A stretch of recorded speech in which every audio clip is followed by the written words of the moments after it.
In our last video, we introduced atoms and how they are made up of subatomic particles, protons and neutrons inside of a nucleus, along with electrons which float around it. We also looked at relative mass and charge, and how the relative nature of these numbers makes them more suitable for our needs. In this video, we are going to learn how to read the periodic table. And that could sound a bit strange, but the periodic table is unlike any other table that you will likely ever come across. It can seem confusing and oddly laid out, but the arrangement has a very important set of purposes.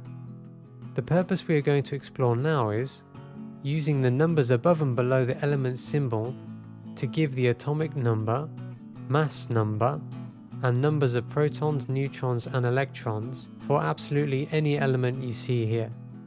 Look at this version of the periodic table.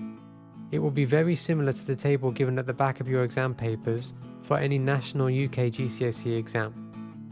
Please ensure that you use this version for your GCSEs, as it has numbers which are rounded to either whole numbers or, in the case of say chlorine, 0.5 of a whole number. For A-level examinees, your version of the table will look more like this. Now, the large numbers at the top are each given to one decimal place. For questions which require you to use these numbers, please use them to the degree of accuracy given in your respective tables.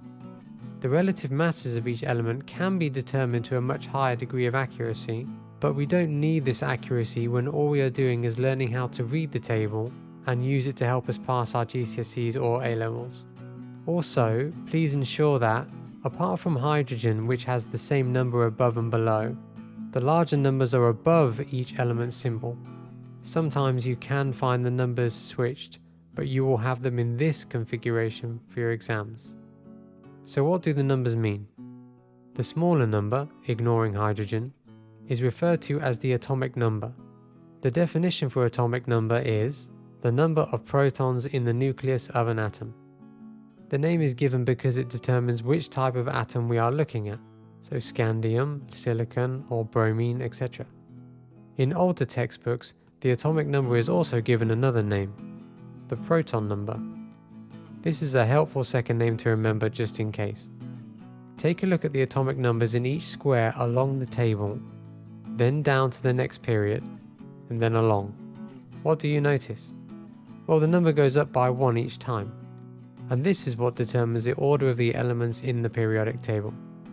The mass numbers are not sequential and, as we will see in a later video, can actually change for a single element. Let's continue looking at the atomic number.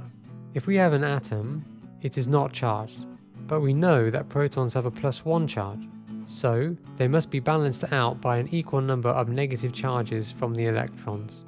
The atomic number for a neutral atom is therefore also equal to the number of electrons that are floating around that atom's nucleus. The larger number is the relative atomic mass number, or simply, the mass number.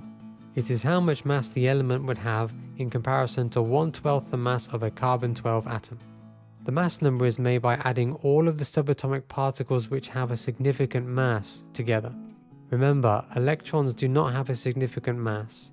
The definition of mass number is the total number of protons and neutrons in the nucleus of an atom. Okay, now it's time to look at an example. Here is the element symbol for lithium, a key metal in the production of electric vehicle batteries. The 3 means it has 3 protons in its nucleus. Also, because it is a neutral atom, it must have 3 electrons floating around it. For now, I have arranged these into 2 shells. Please see my later video on electron configuration and why we need 2 shells here. Although I have drawn all subatomic particles as circles, we commonly see electrons drawn as small crosses, and so please become familiar with this representation as well. Let's find the numbers of neutrons to finish this diagram. Here's how. We use the following equation. The mass number is equal to the number of protons plus the number of neutrons. So, the number of neutrons is equal to the mass number minus the number of protons. 7 minus 3 is equal to 4, so we have 4 neutrons in an atom of lithium.